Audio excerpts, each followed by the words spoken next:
걸쳐서 하는데 오늘을 마지막으로 3장을 오늘 마지막으로 하고 다음에 4장을 하도록 하겠습니다. 우리 3장 19절부터 오늘은 25절까지 보겠습니다. 한번 우리 다 같이 합독하겠습니다. 25절까지 한 목소리로 시작. 그런즉 율법은 무엇이냐? 범법함을 인하여 더한 것이라. 천사들로 말미암아 중보의 손을 들어 베푸신 것인데 약속하신 자손이 오시기까지 있을 것이라.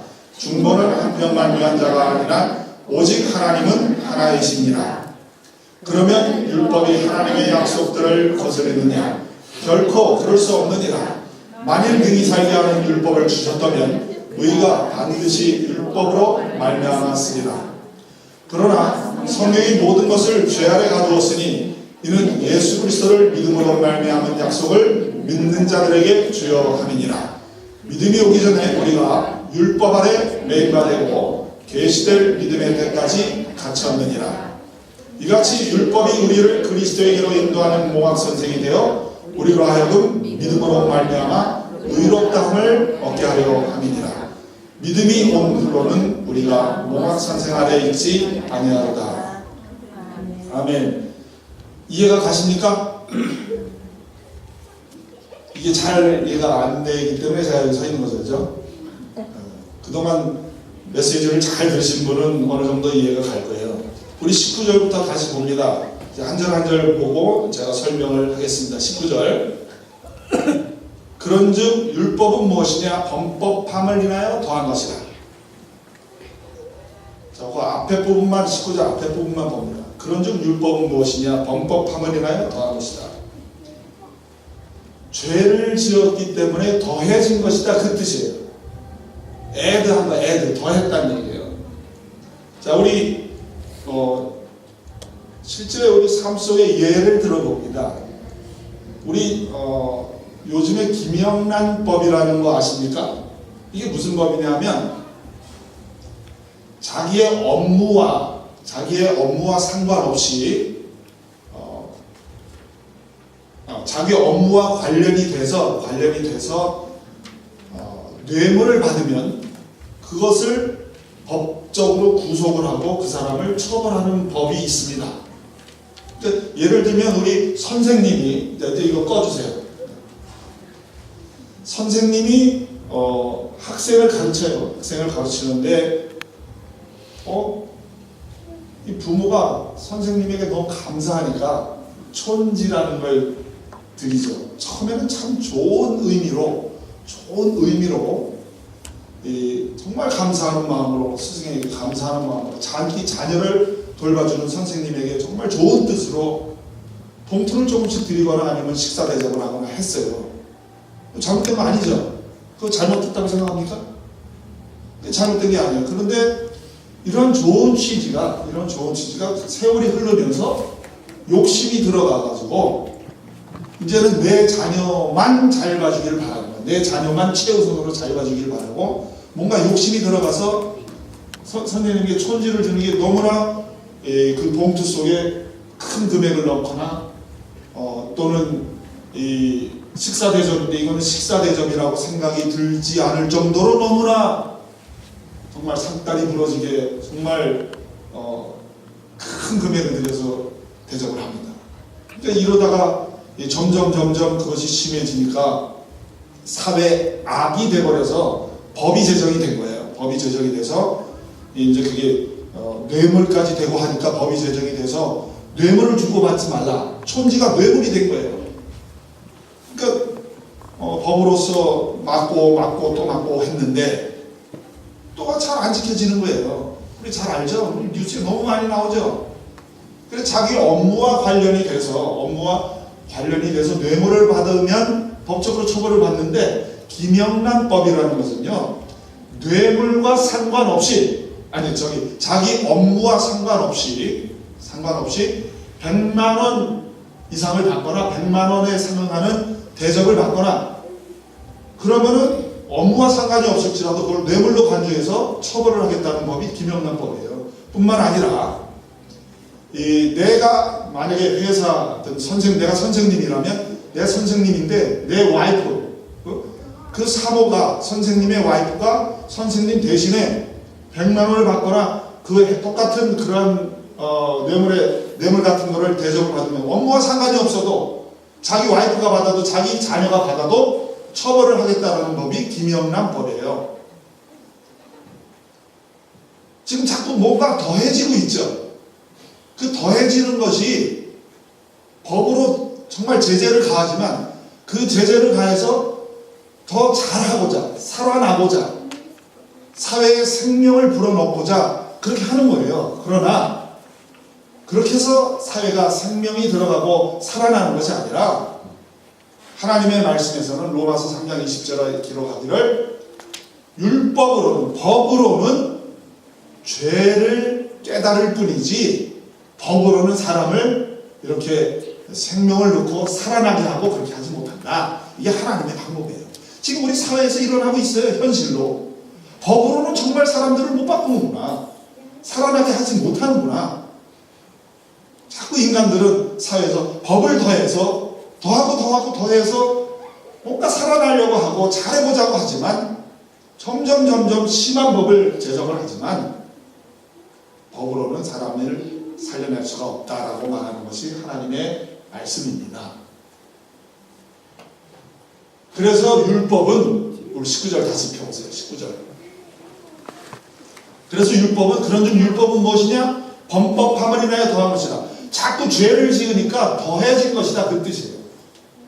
근데 로마서 3장 20절에 말씀드렸지만 율법으로 하나님 앞에서 의롭다함을, 그러니까 생명으로 살아나고 하나님을 만족해 하고 의롭다함을 받을 육체가 없나니 율법으로는 죄를 깨달을 뿐이라. 죄만 깨달을 뿐이에요. 아무리 기가 막힌 법을 만들어놔도 그렇다 이겁니다. 우리 또 한 가지 예를 들어봐요. 우리 선행학습법이라고 있죠. 대한민국의 선행학습금지법. 이것도 참 좋은 거예요. 우리 예습하면 좋은 거 아닙니까? 그죠? 3학년 학생이 4학년 거 미리 예습하면 좋은 거예요. 근데 이러한 좋은 마음을 가지고 예습하는 이러한 거를 학원이 이용을 하고 또 부모 또 여러 사람들이 이용을 해가지고 너무나 과하게 너무 많이 가서 완전히 보면 중학생이 벌써 고등학교 막 2학년 3학년 거 벌써 마스터한 애가 있어. 그거 얼마나 힘들어 그게. 이러한 것들이 그 법을 제정한다고 지켜지는 게 아니에요. 점점 심한 법을 만들어냅니다. 점점 법을 더하는데 살아나고자 생명을 불어넣고자 법을 제정을 하지만 하나님의 말씀에서는 율법으로는 죄를 깨달을 뿐이라. 그 뜻입니다. 그 19절 뒷부분 보겠습니다. 뒤에 거. 그 앞에 거 이해하셨죠 이제? 근데 이 율법은 천사들로 말미암아 중보의 손을 빌어 베푸신 것인데 약속하신 자손이 오시기까지 있을 것이다. 자, 그것도 끄세요. 천사들로 말미암아 율법을 중보의 손을 빌어서 베풀었다는 거예요. 중보라는 건 왜? 중간에 누군가 있어요. 우리 이제 가장 대표적으로 부동산 중개인이 사는 사람과 파는 사람 중간에서 소개하듯이 그 중보라는 뜻이 그런 뜻이에요. 그런데 이 율법을 하나님께서 여러 가지 방법으로 인간들에게 주셨죠. 하나님이 직접 말씀하신 적도 있지만 모세를 시켜서, 모세라는 선지자를 시켜서 주시기도 했고 천사들을 직접 보내서 하시기도 했고, 이런 중간에 어떤 역할을 시켜서 하나님이 율법을 주셨다 이겁니다. 그랬는데 그 율법이 언제까지? 약속하신 자손이 오시기까지 있을 것이다. 약속하신 자손이 누굽니까? 예수님. 예수님 올 때까지만 있는 거예요. 율법이. 예수님 올 때까지. 이제 뒤에 또 자세히 설명을 할 겁니다. 그러면 자 우리 인간들이 참 어리석습니다. 참 어리석게도 이 율법을 자꾸 애드하고 만들어내고 하는데, 우리 로마서 7장 10절에 보면은 생명에 이르게 할 율법이, 아까 설명했죠? 저 살아나고자 자꾸 이 법 저 법을 제정해서 생명에 이르고자 할 그 율법이 도리어 나에게 인간에게 사망에 이르게 하는 것이 되어도다. 자꾸 우리가 못 지키잖아요. 그죠? 우리 사회에서 일어나고 있는 일이에요. 그게 로마서 7장 10절에 기록이 돼 있어요. 근데 이렇게 하나님이 율법을 중보의 손을 빌어서 베푸셨다고 하니까 그 취지를 모르고 자꾸 우리 세상 사는 사람들도 이 사회에서도 자꾸 법을 만들어내고 교회에서도 자꾸 법을 만들어내고 그 부모들도 자꾸 자녀들에게 법을 만들어내고 참 어리석게 살아갑니다. 근데 그걸로 우리 부모 자녀도 못 바꾸고 내 남편 아내도 못 바꾸고 우리 각서 받아야 되죠. 남편한테 결혼하기 전에 각서들 받지 마라 처자들. 그 각서가 일종의 법이잖아. 이 법대로 당신 하시오. 구두로도 물론 약속 같은 거 할 수 있어요. 그러나 그 구두로 정하는 그 결혼 전에 하는 서약이라든지 법이라든지 약속 받아야 하는 그런 것들이 그러한 문서나 그러한 약속 받아야 하는 법적인 걸로 인해서 지켜지는 게 아니에요. 자, 무엇으로 지켜질 것인지 오늘 그것을 우리가 배우는 겁니다. 자, 우리 20절 보겠습니다. 20절.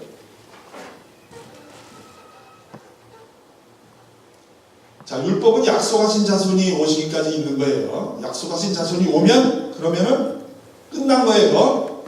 20절. 중보는 한 편만 위한 자가 아니네 오직 하나님은 하나이시니라. 그러니까 중보는 양쪽을 위한 거죠. 부동산 중개인이 있으면은 파는 사람 또는 사는 사람 그 양쪽을 위해서 있는 거예요. 그 중보는 한 편만 위한 자가 아니니. 근데 뒷말이 좀 이상해요. 오직 하나님은 하나이시니라. 중보는 양쪽을 위해서 있고, 근데 갑자기 문맥이 안 맞는 것 같아. 오직 하나님은 하나래요. 양쪽에 중보가 있고, 오직 하나님은 하나. 이게 참 애매해요. 이게 무슨 말이냐? 오직 하나님만 계셨다 그 뜻이에요. 우리 뒤에 것만 설명을 하면 되잖아요. 오직 하나님만 계셨었어요. 우리 인간들을 하나님이 인간을 창조하셨죠. 그죠? 원래 하나님만 계셨어요. 모세가 하나님에게 만나 하나님 앞에서 뭐라 그랬어요? 당신 누구예요? 그랬더니 나는 스스로 있는 자다. 그 뜻은 나 하나님만이 있었다라는 그 뜻이에요. 그런데 중보라는 게 생긴 거예요. 하나님이 인간을 만들어내고 인간과 하나님 사이에 라는 하나님 말고 다른 인간, 하나님 말고 다른 세계, 피조물 세계가 생겨나는 거예요. 하나님에 의해서. 하나님이 말씀으로 창조하셨죠. 그래서 중보를 한다면 그러면 뭐예요? 19절에서 중보의 역할이 뭐예요? 그 율법을 통해서 하나님이 만들어내신, 하나님이 만들고 창조하신 인간들을 율법을 통해서 하나님과 연결시키셨다. 그 뜻입니다. 20절이. 원래 하나님만 계셨는데 하나님이 율법이라는 중보 역할, 중간 역할을 하는 율법을 통해서 한 분만 계셨던 그 하나님과 인간을, 즉 피조물과 조물주와 연결시키기 위해서 율법이라는 것을 하나님이 준비하셨다는 거예요. 우리는 하나님의 근접할 수 없는 피조물입니다. 얼마나 하나님과 우리 인간과의 사이가 얼마나 간격이 먼지요. 감히 우리가 하나님 앞에 다가설 수가 없습니다. 하나님을 그냥 보는 사람은 죽습니다. 그 성경에 우리 구약에 많이 나오잖아요. 네. 그러니까 하나님과 우리는 그 차이가 너무나 엄청나요. 가까이 할 수 없는 존재입니다. 근데 그 하나님을 우리가 가까이 할 수 있도록 중보의 역할을 한 것이 율법이다 이 얘기입니다. 그럼 율법이 선한 것입니까? 아니면 악한 것입니까? 누가 얘기해 보세요.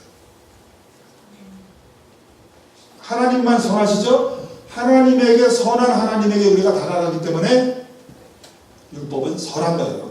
율법을 제정해서 사람들을 너는 죄인으로 몰아세우고 너는 이것을 지킬 수 없고 너는 결국에 죄만 깨달을 뿐이야 라고 죄인으로 몰아세우는 게 율법이지만 이 율법이 죄인으로 몰아세우는 이것이 하나님에게로 인도하는 그러한 중보의 역할을 하는 시작이기 때문에 선한 것입니다. 그래서 로마서 7장 12절에 기록을 합니다. 이로보건대 율법도 거룩하며 계명도 거룩하며 의로우며 선하도다. 죄를 짓게 하고 죄인으로 몰아세우는데 그럼 어떻게 무엇 때문에 선하다고 하는가? 좀 더 구체적으로 봅니다.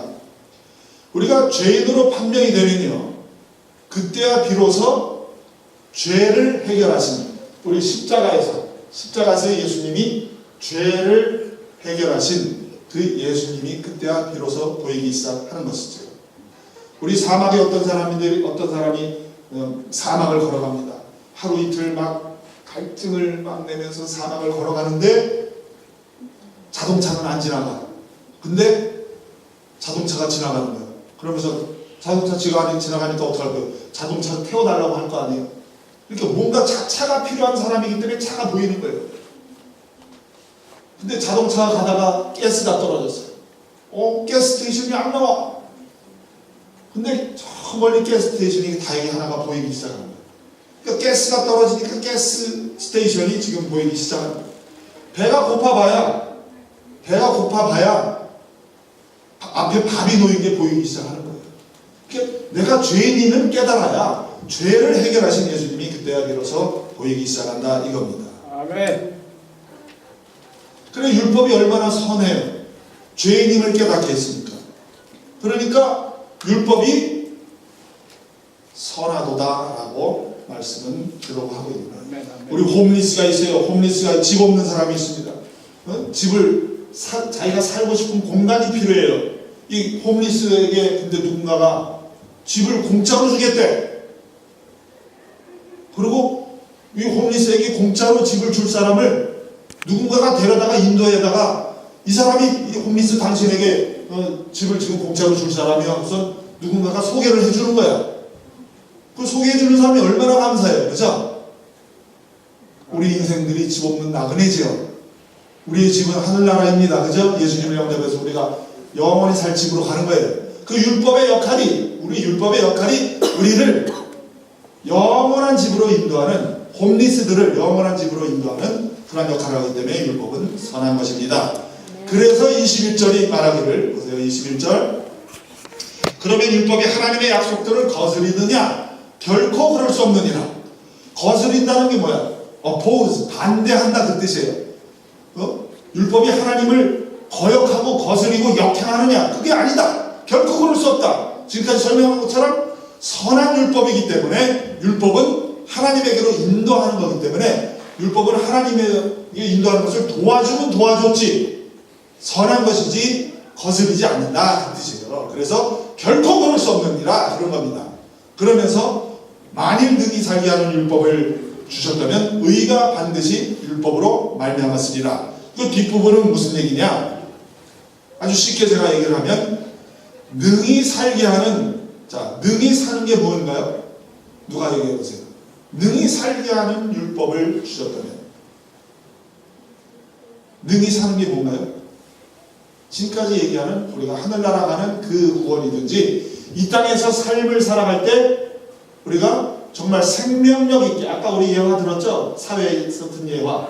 이 사회에서 생명력 있게 정말 살아가는 것처럼 살아가기 위해서 이 땅의 현재의 삶에서 예수님을 영접한 사람들이 정말 그렇게 능히 살게 하는 그런 뜻입니다. 능히 살게 한다는 것이.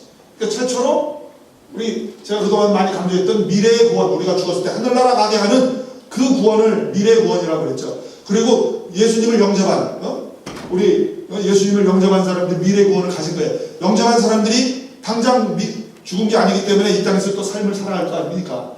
그래서 이 땅에서 삶을 살아가는 그 능히 살게 하는 그러한 것이 율법으로 말미암으면 그 뜻이에요.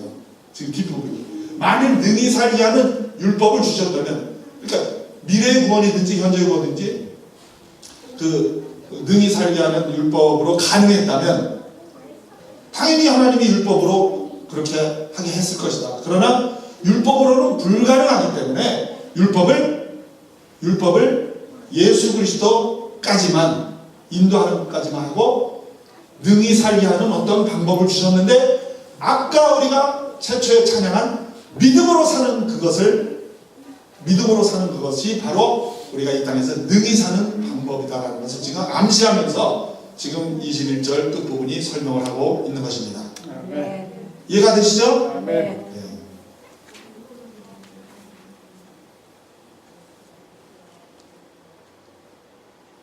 그러니까 뒷부분은 능히 살게 하는 율법을 주시지 않았다 이겁니다. 능히 살게 하는 것이 율법으로 가능하다면 율법으로 말미암아 가능하게 했을 것이다 이겁니다. 자, 우리 그러면은 우리 22절 본 다음에 설명을 할게요. 22절 보세요. 22절. 그러나 성경이 모든 것을 죄 아래 가두었으니, 성경이 모든 것을 죄 아래 가두었으니. 자, 우리 갈라디아서라는 신약 성경이 있기 전에 22절에서 말하는 성경은 뭐죠? 구약 성경을 주로 말하는 것이죠. 그죠? 그러면 그 구약 성경을 지금 이 사도 바울은 율법이라고 말을 하고 있는 겁니다. 그래서 이 구약 성경 율법이 모든 것을, 이 모든 것은 뭐냐면요, whole world, 온 세상을 죄 아래 가두었다는 얘기예요. 우리 세상을, 우리가 이 피조물 세계의 그 자연 세계를 세상이라고도 말을 하지만, 하나님이 세상을 이처럼 사랑하사 할 때 세상이라는 사람을 상대로 해놓고도 세상이라고 할 때가 꽤 많습니다. 그래서 성경이 모든 것을, 그러니까 성경이 모든 인간을, 그러니까 구약의 율법에 해당되는 그 율법이 모든 인간을 죄 아래 가두었다 그 뜻이에요. 그러니까 율법으로 죄를 정죄한다 그랬죠. 너는 이거 못해. 너는 결국 죄를 깨달을 뿐이야. 너는 죄인이라는 것을 율법으로 깨닫게 했잖아요. 그러니까 죄 아래 가두었다라는 말을 죄인으로 가두었다, 감옥에 가두었다 그 뜻이에요. 그리고 뒷부분, 그렇게 가두었으니, 가둔 이유는, 가둔 그 뜻은, 이는 예수 그리스도를 믿음으로 말미암은 약속을 믿는 자들에게 주려 함이니라. 제가 갈라디아서 할 때 수도 없이 반복했죠. 갈라디아서의 키워드 한 단어만 뽑아라 그러면 믿음이라는 단어예요. 믿음. 갈라디아서의 주제는 믿음이라는 단어가 가장 대표적인 단어예요. 자, 이는 예수 그리스도를, 그러니까 우리가 죄인으로 낙인시켰잖아요. 죄 아래 가뒀잖아요. 모든 인간을 죄 아래 가뒀잖아요. 그러니까 이는 죄를 내가 이제 죄인이 됐기 때문에 죄를 해결하신 예수님 앞에 다가가서 예수님을 믿음으로 영접하는 그 과정을 지금 22절에서 설명을 하고 있는 것입니다. 23절. 그 믿음이 오기 전에 우리가 율법 아래 매인바 되고 계시될 믿음의 때까지 갇혔느니라. 자, 우리가 믿음이 오기 전에, 그러니까 아직 예수님을 믿음으로 영접하기 전에는 우리가 오해를 해서 종교적으로 율법에 나온 것, 이것을 하고 저것을 하지 말고 이렇게 해야 되고 저렇게 하지 말아야 되고 하는 그 율법에 수도 없이 반복해서 강조하고 있는 그 율법을 지켜서 우리가 살아보려고 합니다. 그것을 지켜서 천국 가는 미래의 구원을 받아보려고 하고, 미래의 구원을 받은 영접한 사람들이 또 그것을 지켜서, 율법을 지켜서 능히 살아보려고 합니다. 이 땅에서. 근데 성경은 그 율법은 예수 그리스도를 영접하는 바로 그 순간까지만 효과가 있고, 믿음이 온 후, 그러니까 예수님을 영접한 후, 믿음이 온 후는 효과가 없다라고 말을 하고 있는 거예요. 우리 골로새서 2장 14절에 보면은 의문에 쓴 증서, 곧 계명의 율법을, 에베소서 2장 15절에 보면 의문에 쓴 증서, 곧 계명의 율법을 예수 그리스도께서 자기의 육체로 폐하셨으니, 폐하셨어요. 예수님이 율법을, 예수님을 영접한 사람들에게 해당되는 겁니다. 그러니까 이제는 율법은 나에게 해당이 안 되는 거예요. 왜? 예수 그리스도가 오시기까지 있을 것이다 그랬잖아요. 그러니까 예수 그리스도가 언제 오셨나요, 여러분들에게?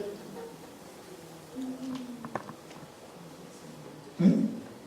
미애님 왜 오나? 대답을. 자, 예수님이 언제 오셨어요, 우리 마음속에? 아멘. 그럼 내가 받아들일 때 오신 거예요. 이건 실제예요. 이건 공상이 아닙니다. 예수님을 영접할 때 그때 들어오신 거예요. 근데 율법이 언제까지 있다고 그랬어요? 우리 21절 다시 펴봐. 21절. 20절. 19절 보세요. 19절. 율법은 중보의 손을 빌어 베푸신 것인데 약속하신 자손이 오시기까지 있을 것입니다. 약속하신 자손이 예수님 영접할 때 오셨잖아요. 그럼 그때까지만 있는 거예요. 말씀 그대로 말씀 그대로. 괜히 지금 이 쉬운 걸 제가 어렵게 지금 푸는지도 몰라. 항상 국어책 보듯이 보시라는 거예요. 자, 우리 다시 23절. 이게 똑같은 말이에요. 23절이. 믿음이 오기 전에 우리가 종교적으로 이것을 하고 저것을 하고 율법적으로 우리가 미래의 구원도 받아보려고 하고, 근데 미래의 구원은 이제 우리가 너무나 잘 알아. 믿음으로 영접해서 구원받는다는 건 너무나 잘 알아. 율법으로 우리 구원받지 않습니다. 믿음으로 구원받는다는 건 너무나 잘 알아. 근데 갈라디아서 주제가 뭐라고 그랬어요? 이 땅에서 삶을 능히 살게 하는 그 삶도 역시 끝났고 믿음으로 사는 거다는 얘기예요. 오늘 그 믿음을 제가 후반부에 설명을 할 거예요. 그러니까 믿음이 오기 전에 우리가 율법 아래 매인바 되고는 이 땅의 삶 속에서도 현재의 삶을 살아갈 때도 율법에 우리가 매이면 안 된다 이겁니다. 예수님이 오실까지 있기 때문에. 근데 언제까지 갇혔다고 그랬어요? 23절에 보세요. 언제까지 갇혀있다고 그랬어요? 제가 이런 모양 저런 모양으로 지금 자꾸 반복하는 겁니다. 믿음의 때까지 갇혔다고 그랬죠. 근데 그냥 믿음의 때예요? 아니면은 어떤 때? 거기 해답이 거기 있네. 그냥 믿음의 때예요? 아니면은 앞에 뭐가 있잖아요. 계시될 믿음의 때까지 갇혀 있는 거예요. 자, 제가 두 부류를 얘기합니다. 예수님을 우리가 영접을 합니다. 처음에 믿음으로 영접을 합니다. 그거는 믿음의 때까지예요. 믿음이야 그거는. 근데 내가 영접한 게 이거야? 와우, 야스! 이거였어? 계시가 된 거예요. 예수님은 나 그냥 얼떨결에 영접한 줄 알았는데, 얼떨결에 영접한 그것은 믿음의 때야. 그것도 구원 받은 거예요. 근데 어느 날 이거야? 예스! 와우! 계시가 된 거예요. 계시될 믿음의 때까지 갇힌 거예요. 두 부류 다 구원 받은 거예요. 그러나 우리는 항상 하나님 앞에 지혜와 계시의 영을 주시옵소서. 지혜와 계시의 영을 주시옵소서. 계속해서 기도를 해야 돼요. 그 계시가 와야 파워풀한 겁니다. 그 계시가 와야 그때부터 힘 있는 생활을 하는 거예요. 그 계시가 와야 율법을 걷어차는 거예요.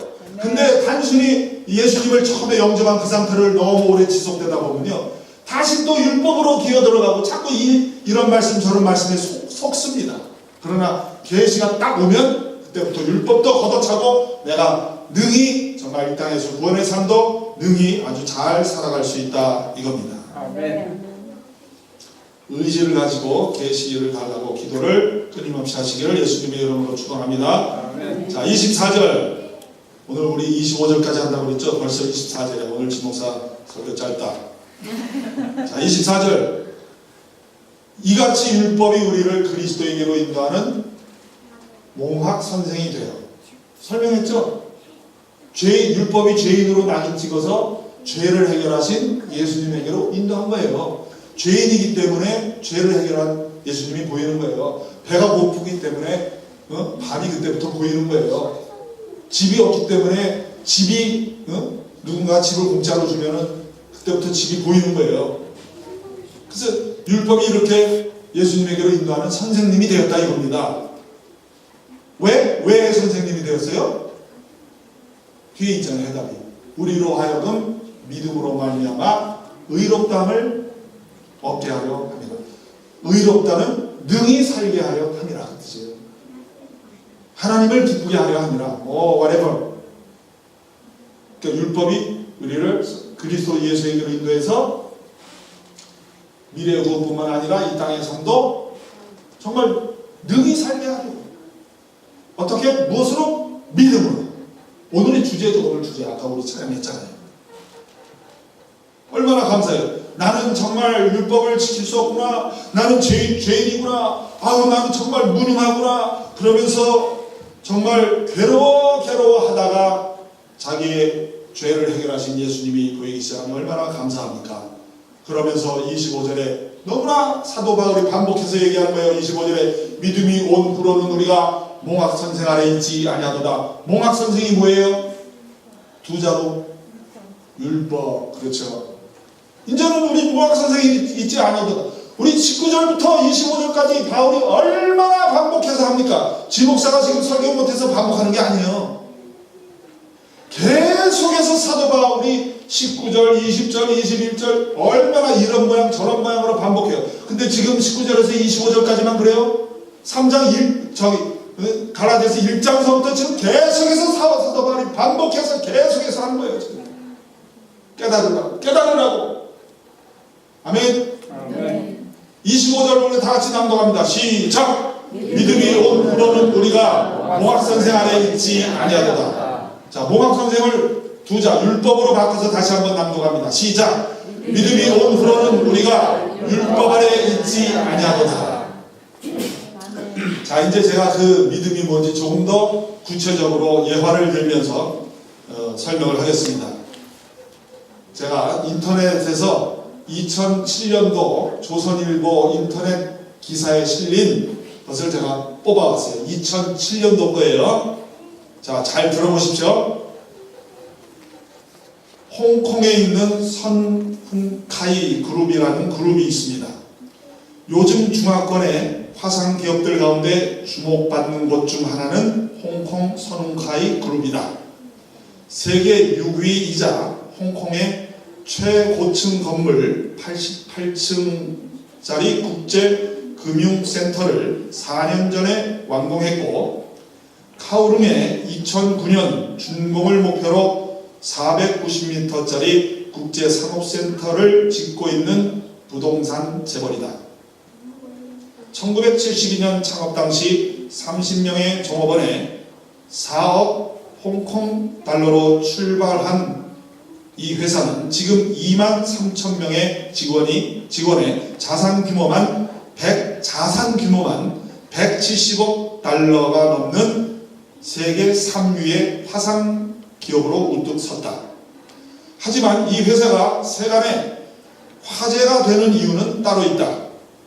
1990년 창업자인 고더성의 사망 이후 삼형제가 모두 경영에 참여하면서도 보기 드문 우애를 과시하며 아버지가 일궈놓은 부를 한층 불려가는 청출어람의 진수를 보여주고 있기 때문이다.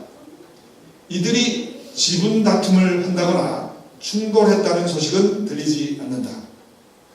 오히려 실적 발표나 자선기금 출연 같은 중대 결정 시 반드시 협의하고 기자회견에도 사이좋게 같이 나온다. 비결은 무엇일까? 이들은 하나같이 부친의 치밀한 교육 덕분이라고 말한다. 권빙상 회장은 이렇게 말한다. 어렸을 때, 이제부터 중요합니다. 어렸을 때부터 아버지는 하루 교통비와 점심값 외에는 용돈을 주지 않았어요. 1분을 아껴서 공부해야 성공한다는 가르침이 지금도 생생해요. 그는 아버지의 교육 방법은 절약 정신과 고의로 사서 하는 고생을 통해 자녀들을 자립하게 하는 능력을 키우는 것이었다라고 말한다. 이들은 그래서 아버지보다 더 빠르고 좋고 절약하는 3개의 원칙을 지금도 금과 옥처럼 지키고 있다. 따지고 보면 한 발 앞선 자녀 교육은 성공하는 기업들의 공통점이다. 리카싱 청쿵 그룹 회장은 차남인 리처드 14세를 미국 캘리포니아로 유학 보내며 원룸 방 하나만 렌트해주고 생활비는 스스로 벌도록 했다. 3년 넘게 햄버거 가게 등에서 아르바이트를 한 리처드 리는 눈물과 땀으로 자립을 배웠다. 싱가포르에서 가장 성공한 재벌 2세로 손꼽히는 고얼링위 중화총상회장의 첫 직장은 부친이 소유한 45층짜리 빌딩의 관리인이었다. 그는 1년 동안 매일같이 건물을 층층이 돌며 화장실 변기 등을 점검하며 말단 직원들의 고충을 이해하고 진짜 인생을 배웠다고 말한다. 제가 여러분들에게 질문합니다. 잘 들으셨죠? 잘 들으셨죠? 대답 안 하면 잘 못 들은 걸로 간주하고 다시 읽어. 잘 들으셨죠? 질문합니다. 우리 누가 대답 제일 크게 하네? 질문합니다. 이 재벌 아버지가 자녀 교육을 이렇게 하는 이유가 뭡니까? 거기 제가 읽은 데서 키워드가 있죠. 자립. 스스로 이 땅의 삶을 능하게, 아까 우리 갈라디아서 말한 단어들을 잘 연관지어서 들으세요. 스스로 이 땅에서 능하게, 능력 있게 살아가게 하려고 아버지가 자녀 교육을 그렇게 시킨 거예요. 자립. 또 질문합니다. 아버지의 교육이 지금도 생생하다고 말하면서 이렇게 말하는 그 세 아들은 정말 감사하는 마음이 그 아버지의 그 사서 고생을 시키는 그 아버지의 방법에 처음부터 감사했을 것 같아요? 아니죠. 대답들 잘한다. 오케이. 해답을 주기 위해서 제가 처음부터 안 읽어도 될 것 같아요. 그렇지 않죠. 근데 아버지의 사랑하는 이 방법을, 이 법을 모르면, 아까 우리 율법 연관해서 잘 들어보십시오. 아버지의 그 사랑하는 방법을 모르면 그 세 아들은 불평하고 불만이 있고, 심지어는 아버지의 그 마음을 모르고 능히 살게 하려고 하는 그 아버지의 마음을 모르고 심지어는 죄를 범하고 범법자가 될 가능성도 큽니다. 그렇습니까? 로마서 7장 10절이 들어갑니다. 생명에 이르게 할 그 율법이 도리어 나에게 사망에 이르게 하는 것이 되었도다. 아버지가 자녀들을 능하게 사회에서 살게 하려고 하는 그 법이 도리어 나를, 그 세 아들을 사망에 이르게 할 수가 있는 겁니다. 아버지의 취지를 모르면 그렇다 이거예요.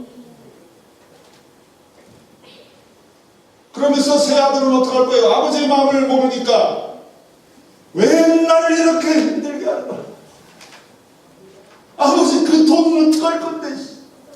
죽을 때 가져갈 거야? 나 왜 안 줘? 아버지 손 돈 부자거든. 이렇게 아버지의 마음을 알기 전에는 아버지의 법 아래 갇혀 있는 겁니다. 그렇죠? 갈라디아서 아까 3장 23절이 뭐라고 그랬어요? 믿음이 오기 전에 우리가 율법 아래 갇힌 바 되고 매인 바 되고 아버지의 마음을 모르니까, 하나님 아버지의 마음을 모르니까 갇혀 있는 거예요. 율법에. 아버지 왜 나를 이렇게 힘들게 하는 거야? 왜? 그러면서 나 오늘 또 햄버거 가게 가야 돼. 아버지의 마음을 모르는 자녀는 아버지의 법을 지키는 것이 참 버거울 것입니다. 그리고 버겁다 못해 죄를 범하고 타락할 가능성이 큰 거예요. 아버지의 마음을 알기 전까지는 갇혀 있는 겁니다. 이같이 우리 23절부터 다시 한번 23절. 아버지의 마음을 알기 전에 갇혀 있는 거예요. 믿음이 오기 전에 우리가 율법 아래 매임받고 계시될 믿음의 때까지 갇혔느니라. 똑같은 얘기예요. 지금 사회에서 일어나고 있는 얘기입니다. 성경이 무슨 허망맹랑한 정말 뜬구름 잡기를 말하고 있는 게 성경이 아닙니다. 우리 삶 속에 적용을 하고 우리가 이 땅에서 삶을 살아갈 때 정말 성경대로 하나님이 가르치신 대로 하나님의 마음을 알아서 믿음으로 살지 않으면 죽을 맛이야. 죽을 맛이야. 믿음으로 살라고 하나님이 열어놨는데 율법을 십자가에서 자기의 육체로 폐하셨는데 죽어라 하고 율법에 갇혀가지고 살아가는 정말 어리숙한 그러한 어리석은 신앙들이 되지 마시기를 예수님의 이름으로 축원합니다. 아멘. 우리 24절 보세요. 거기 다음에 또 질문합니다. 그러면 이 재벌 아버지가 자녀가 그 자녀들 세 아들이 아버지가 그 정한 그 법대로 처음부터 잘 지켜 행할 거라고 생각했겠어요? 재벌 정도 될 거면 자기 아들들을 꿰뚫어봐. 우리 꼬맹이들 엄마들 부모들이 딱 보면 모생하는지 다 알죠. 그죠? 아버지가 이 세 아들이 아버지의 법대로 잘 지켜 행하지 못할 것을 아버지 재벌은 분명히 압니다. 우리 하나님 아버지도 율법을 주시면서 너희들 이거 못해. 너희들은 죄 짓고 말 거야. 너희들 스스로 상태를 봐야 되라는 의미로 그 재벌 아버지도 줬을 거예요. 그러나 아버지의 마음을 보는 날이 온다는 얘기죠. 그 아버지는 분명히 압니다. 세 아들이 분명히 타락할 거예요. 죄인으로 전락할 거예요. 우리 하나님 똑같아요. 아버지의 마음을 자연스럽게 알게 되는 그날, 계시로 깨닫게 되는 그날, 정말 아버지의 법을 지키는 것이 쉬워지게 되는 날이 올 거라는 것을 아버지는 알고 계십니다. 어느 날 갑자기 아버지의 마음이 이해가 됩니다. 갑자기 아버지가 이해가 된 거예요. 이 이해가 된 게 잘 생각해 보세요. 배워서 한 겁니까? 아니면은 누가 가르쳐줘서 한 겁니까? 그냥 알게 된 거죠. 그죠? 그게 계시예요. 그래서 갈라디아서 1장 11절 12절에 바울이 얘기하는 거예요. 내가 너에게 알게 하노니 내가 전한 복음이 사람의 뜻을 따라 된 것이 아니라 이는 내가 배운 것도 아니요 받은 것도 아니요 계시로 말미암은 것이라. 계시될 믿음의 때까지 갖췄느니라. 그냥 알게 된 거예요. 이 재벌 아버지가 죽을 때 유언을 했기 때문에 안 겁니까? 죽는 거 슬픈 거죠. 죽을 때 누가 유언을 합니다. 유언을 하면 우리 아버지가 굉장히 중요한 것을 말을 했겠지 하면서 가르쳐 줬어. 그러나 아버지가 죽으면서 정말 최후의 한마디를 남겨놨어도 계시가 안 오면, 깨달음이 없으면 계속 아버지 세상 갖고 탕진하는 겁니다. 어느 날 갑자기 이해가 되는 거예요. 아하 하면서 아버지의 마음이 보인 거예요. 내가 왜 아버지의 마음을 몰랐던가? 왜 내가 햄버거 가게 가면서 이렇게 내가 투정을 부렸지? 우리 아버지가 나를 정말 이 땅에서 능히 살아가는 방법을 정말 지혜롭게 가르쳐 주신 방법이었는데 그 아버지의 법을 내가 지키면서 왜 이렇게 내가 불평불만을 했지 하면서 회개가 된 거예요. 아버지의 마음이 보이기 시작했기 때문에. 그러면서 절약하고 사서 고생하는 이 고생이 정말 자기를 위한 것이고 아버지를 기쁘게 하는 것이라는 것을 깨닫게 된 겁니다. 이같이 율법이 우리를 그리스도에게로 인도하는 몽학선생이 되어 아버지가 이 법을 강요하고 햄버거 가게 일시키고 렌트비도 조금밖에 안 내주고 계속 말단 직원이 하는 그러한 일들 시키고 이런 아버지 법이 이제는 도리어 선생님이 돼가지고 아버지의 마음을 확 더 깨닫는 그런 아주 지름길로 가게 하는 그런 법이 돼버린 거예요. 도리어 예전에는 정말 나를 괴롭히던 법이, 나를 저주하고 나를 정말 괴롭히던 같이 나를 가둬놨던 그 법이 이제는 도리어 너무나 좋은 아버지, 나를 살게 하고 내가 내 능력으로 이 땅에서 정말 자립하는 것을 내가 배우게 했던 아버지의 마음이 이 법에 있었구나 하면서 이 법이 도리어 나를 가르치고 선생님이 되는 거예요. 이같이 율법이 우리를 그리스도에게